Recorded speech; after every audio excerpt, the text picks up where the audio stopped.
What's up, guys? Welcome back to Newswave. So it looks like Embracer Group continues to downsize and shed expenses, this time in the form of Gearbox actually being sold and now going to another large publisher. We'll go over that major deal here today.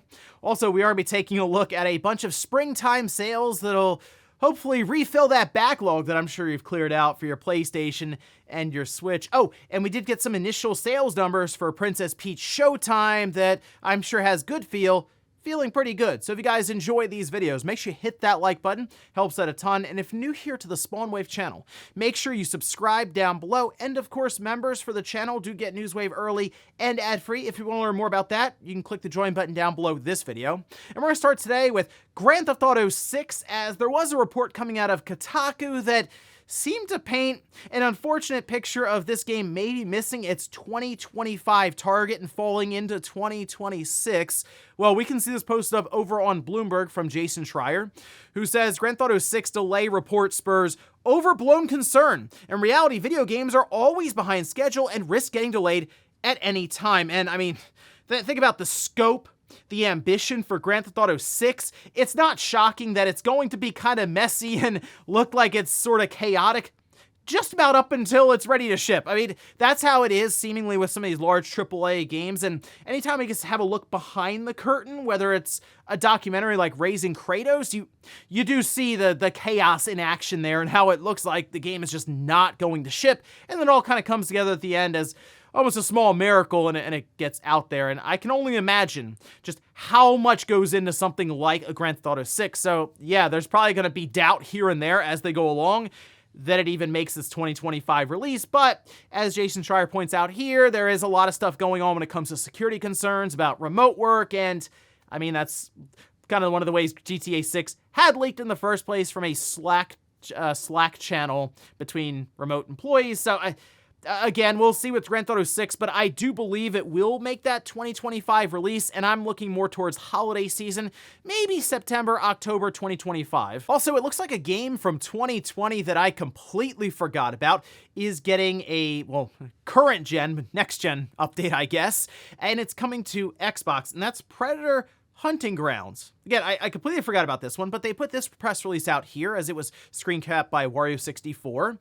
So Predator Hunting Grounds is going to be coming to the Xbox Series X, S, PS5, this happening late 2024. It was originally published by Sony, right? It was like a PlayStation exclusive there for consoles.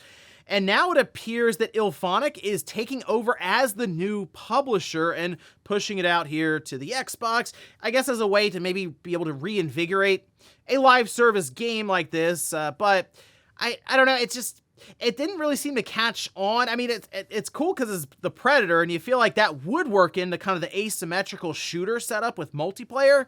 It didn't really pull me in. And it seemed like that was sort of a common opinion with this one. So I mean, I'll be curious to see how it does when it makes its way to the Xbox alongside of the PlayStation 5, but I don't know if I'll necessarily be going back to it. But let me know if you played this game a lot, maybe you're still playing it, and if you like the idea of it sort of getting almost a relaunch on current systems. Oh, and there were some hands-on previews that were posted up yesterday for Visions of Mana, which is a game that I am looking forward to, but at this time we still just hear summer 2024. Well, some of the videos that were posted up by outlets like IGN and others, I mean, the game itself in motion looks awesome. I really like the art style. It's very bright and vibrant, but in battle you can switch between all your different characters. And I will say the camera sweep that they have there, as I am playing a lot of Rebirth currently, Final Fantasy VII, reminds me very much of that. And again, it's Square Enix, so okay, maybe they're kind of sharing ideas or things like that in the game.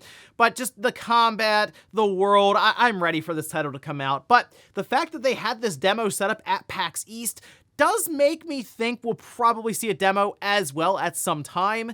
We just need the release date for it, and I mean, summer's coming up. I'm kind of looking at this as, I'm gonna say like a nice July release. That's just kind of the vibe I'm getting from it, but really looking forward to Visions of Mana. And if you want to see more of it, I would check out some of these different previews. They're all really well done. And guys, with some of the quick news out of the way, let's get into the bigger stuff. Let's start right away with Take-Two buying Gearbox from Embracer Group. Now, we know Embracer Group has been looking to shed expenses and raise capital ever since that $2 billion deal fell through. And after seeing Saber Interactive be sold off to a venture capital, it kind of appeared at that time that anything could happen. And the fact that we've heard that a ton of games have been canceled in the background and there have been a bunch of layoffs, it did seem like there was one other big move that had to be made. And now I kind of feel like Embracer is at least to a point where they've kind of evened out and they're a bit more sustainable, as Gearbox, it was quite the expense with the number of employees there and obviously projects and games that they are working on that would require a budget behind it. We can see this though posted up, this over on VGC, where they say Take-Two is acquiring Borderlands maker Gearbox from Embracer for $460 million. So some context here with that one. Technically, Embracer Group, when they brought in Gearbox, they put out, what, $1.3 billion worth? Now, it is a little skewed. There's a bit more than just, okay, $1.3 billion, and then they sold it for $460 million. I get it on paper, that's what it says, but there were things like they had stock options in there to fill out that $1.3 billion. Some of the money was technically spread out over the coming years, but you can't deny they bought high with Gearbox and they sold low, and Take-Two came in and took advantage of the situation. But nonetheless, the deal will see Take-Two gain the rights to the Borderlands and Tiny Tina's Wonderlands franchises, as well as Homeworld, Risk of Rain, Brothers in Arms, and Duke Nukem. Studios included in the deal are Gearbox's Software, Gearbox Montreal, and Gearbox Studio Quebec. What do you think? Should we get a new Duke Nukem game from 2K or Take-Two?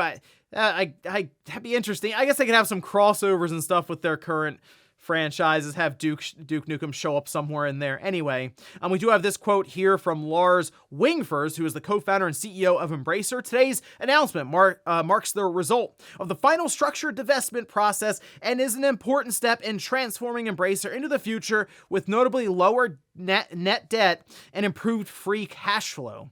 Through the transaction, we lower business risk and improve profitability as we transition to becoming a leaner and more focused company. Randy and the team have been great team members throughout the past years, and I would like to thank them all for that. As one of the world's greatest games developers, I am confident that Gearbox will continue to innovate and thrive in their new home within Take-Two. So, I mean, this is a massive pickup, obviously, for Take-Two with something like Borderlands, but really for Embracer, the amount of money, I mean, they gained $460 million, sure, and while that is a net loss for what they paid for Gearbox, they're in a position where they just weren't going to be able to support everything they have under their umbrella at this time, and Saber, Gearbox were two massive, massive expenses for them, just holding those studios up. It was just ridiculous for them with thousands of employees and the overhead that comes with that. So at this time, I feel like Embracer is now in a position where, as they mentioned, it was like the final step for divestment. I think Embracer is at least to where they're much more sustainable now going forward. So hopefully this will be the last we hear of Embracer canceling stuff, selling off studios, laying people off, and they can just get out to releasing games at this time.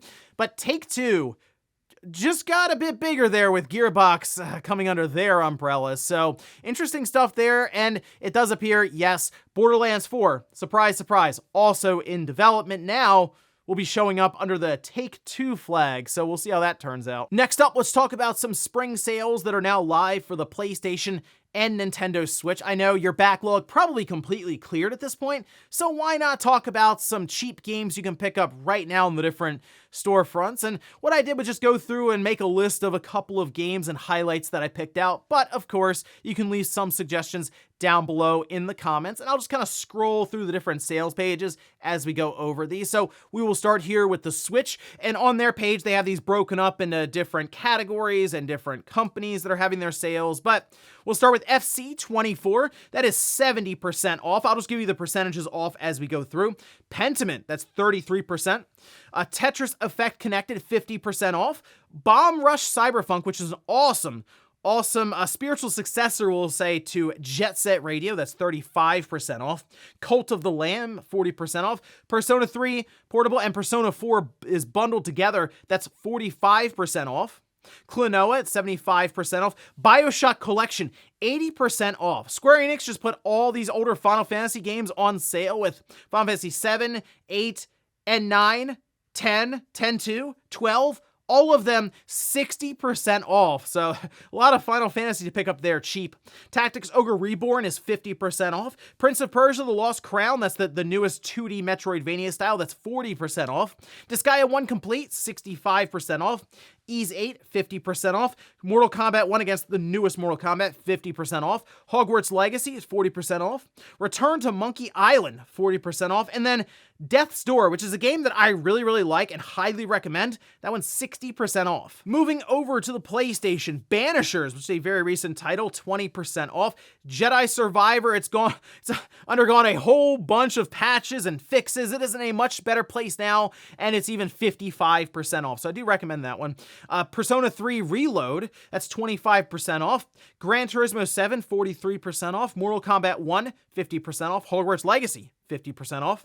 Sackboy: A Big Adventure, 67% off. Sea of Stars, 30% off. Remnant 2, 40% off. Borderlands 3, 85% off. Also check this out. Need for Speed, we have Heat and Unbound. Heat is 95% off, Unbound 90% off. Seriously, these games, you can combine them, and it's like less than $10 total, which is ridiculous. Spyro Reignited Trilogy at 65% off. Devil May Cry 5, 60% off. Far Cry 5, 85% off, and an absolute classic with Castle Crashers, 70% off. Pretty good, though, overall for some of the discounts there for spring, and like I told you guys, I got you covered. I know those backlogs, they get knocked out pretty quick, I'm sure, so just want to throw some cheap games out there to help you get those backlogs filled back up. Of course, leave some suggestions down below if you had a chance to go through some of these sales and what really stuck out. Next up, let's talk about some more restructuring that's going on in the games industry. This one has to do with SEGA, though, and we'll once again go back to VGC, who's done a very good job covering the musical chairs, it seems like at times, in the games industry, which we can see here. This says SEGA is selling Relic Entertainment and cutting 240 jobs in Europe. Relic specializes in real-time strategy games, including the Company of Heroes, Age of Empires, and Homeworld series. SEGA said it is selling Relic to a holding company to be newly established by the UK investment company Amona Capital, but that further details weren't being disclosed due to the request of the transferee. And we do have a quote here from Relic, who posted this up over on X, saying, "We have an important announcement for our players and fans. With an external investor, Relic Entertainment will become an independently run development studio. This is a huge change for us, but one thing does not change. We want to create amazing experiences for our players. We are excited about this next chapter for Relic, and we hope you will all join us in creating new experiences for our fans worldwide." We do have a quote here from SEGA Europe head Jürgen Post, who essentially tries to explain what happened here, saying, "I want to sincerely apologize for the worry and understandable distress this news will cause, particularly for those directly affected. These decisions have been incredibly tough to make, and they follow meticulous consideration and deliberation with leadership teams across the business. Change is necessary to secure the future of our games business and to ensure that we are well placed to deliver the best possible experiences to our players going forward. We need to streamline, focus on what we are good at, and position ourselves as best we can for the road ahead. In order to do that, we need to respond to the changing economic landscape and the challenges we're facing in the way we develop our products and bring them to market." And I think it's pretty clear SEGA is taking a long, hard look just at their company in general across the board, like globally, and trying to figure out what their best path forward is when it comes to, as we talked about with Embracer Group, but just expenses in general. There's a lot going on currently in sort of the economic climate that is causing these kind of decisions. But when we saw something like, just as an example with SEGA, Hyenas get canceled, seemingly at like launch just about, I mean, it felt like SEGA realized, oh, okay, that's going to cost a lot of money to support. We're not going to take that chance. And I think this is something similar here with Relic, where they realize, okay, we can essentially shed this studio and these expenses, as apparently just another firm came in to buy them and really Relic would be independent then with the backing of this firm. So I am curious what they do now going forward, but this is just Sega, and the games industry in general, as we're seeing right now, is restructuring. As I said, people and studios are kind of moving around, changing hands even, but it's just the way things are now when it comes to the future and what these companies are really projecting over the next 5 to 10 years. This is what they feel like they have to do to survive even at this point. So yeah, Sega and Relic parting ways there, but hey, maybe the future would be bright for Relic as they can maybe look around and decide what they want to do. And in our last bit of news, let's talk about sales for Princess Peach Showtime, Rise of the Ronin, and Dragon's Dogma 2, as they all did appear in Japan on the sales chart. So let's take a look here at the top 10, starting with Princess Peach Showtime. It did top the charts, 77,562 copies. These will all be physical copies, so digital, of course, would probably have Princess Peach Showtime, I assume, up over 100,000 copies or so. Dragon's Dogma 2, right below that on the PS5, 68,592. Rise of the Ronin, 64,646. Then we have Dragon Quest X, that's on the Switch, 17,919. Mario Kart 8 Deluxe, of course, Super Mario Bros. Wonder. Then Dragon Quest X on the PS4, 7,333. Final Fantasy VII Rebirth still holding in there with another 7,000 copies, actually pushing it up over the 300,000 mark. Mario vs. Donkey Kong, and then we have Minecraft on the Switch. Moving over to the hardware, Nintendo Switch at the top, 60,828. That's a pretty big jump from the 42,000 from last week for a system that's in its 8th year now. But that does push the Switch up, as you can see, up over the 32.4 million unit mark. Absolutely ridiculous, as it looks to this point run down the DS and the PS2 worldwide. The PS5 though, 27,788. The Xbox Series, 1,360. PS4, 250 units. Then the 3DS just keeps rolling along there, now in single digits at 9. To put the Princess Peach Showtime numbers in context, for good feel, we can see the list that was provided here by Game Data Library. I mean, it's the best-selling one they've had outside of Kirby's Epic Yarn. And remember, this doesn't count digital sales. I feel like it's probably close to, or maybe right there with, Epic Yarn, but significantly higher than Super Princess Peach when that released on the DS. That's about 30,000 or so copies. So again, take digital into account here. I mean, there's a chance it tripled it fairly easily, maybe quadrupled it if there was a much bigger digital split. But for good feel, they're probably pretty happy, and I feel like Nintendo probably had, I'll say, mild expectations for Showtime just based on what Super Princess Peach did, but also taking the Switch effect, quote unquote, into account. I think this is about where they were looking, so not bad really for Princess Peach Showtime. We've kind of talked about how it's obviously targeting maybe a younger audience, but people who are going through it, or at least enjoying their time with it, if they were going in, I'd say, with the right expectations. But at least from what we're seeing here with Princess Peach Showtime, I'd say it's off to a pretty good start. As for Dragon's Dogma 2, it's harder to gauge in just Japan for a title like that, but I will say Rise of the Ronin, Dragon's Dogma 2, based on the install size for the PS5 in Japan, I'd say that's pretty good for those two franchises overall. So really, looking at the charts, not a bad week in Japan for game sales. And before we go to the comments of the day, we'll take a look at the poll that I posted up yesterday, where I ask, if you own an Xbox Series console, do you buy physical games? Let's see, 34% say yes, I only buy my games on disc. 27% say sometimes, but I'm more digital now. And then 39% say no, I just buy digital games or use Game Pass. So there you have it, as expected on the Xbox Series at this time.